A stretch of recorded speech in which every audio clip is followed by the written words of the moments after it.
પહેલાં તો વિજયભાઈ રૂપાણી હજી નથી એ માનવા એ મન તૈયાર નથી, પરંતુ ઈશ્વર પાસે વ્યક્તિ એ પામર છે, આપણે સ્વીકારવાનું જ રહ્યું.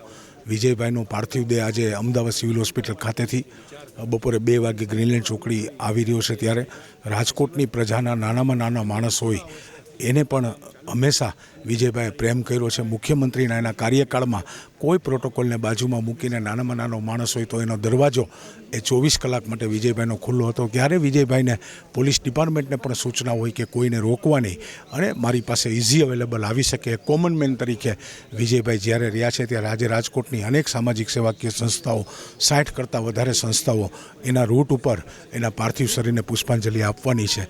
ત્યારે આપ જોઈ રહ્યા છો કે ભારતીય જનતા પાર્ટીના સર્વમાન્ય નેતૃત્વ અમારા કેન્દ્રીય ગૃહમંત્રી આદરણીય શ્રી અમિતભાઈ સાહેબ, પ્રદેશના યશસ્વી અધ્યક્ષ કેન્દ્રના કેબિનેટ મંત્રી CR પાટીલ સાહેબ, રાજ્યના ગૃહમંત્રી આદરણીય શ્રી હર્ષભાઈ સંઘવી, અમારા પ્રદેશના સંગઠન મહામંત્રી આદરણીય શ્રી રત્નાકરજી, આદરણીય શ્રી વિનોદભાઈ ચાવડા અને પંજાબમાં જે છેલ્લે પોતે અત્યારે વર્તમાનમાં એક પ્રભારી તરીકેની જવાબદારી નિભાવી રહ્યા હતા, તો પંજાબથી પણ અનેક આગેવાનો આજે એના પાર્થિવ દેહના દર્શન કરવા આવવાના છે.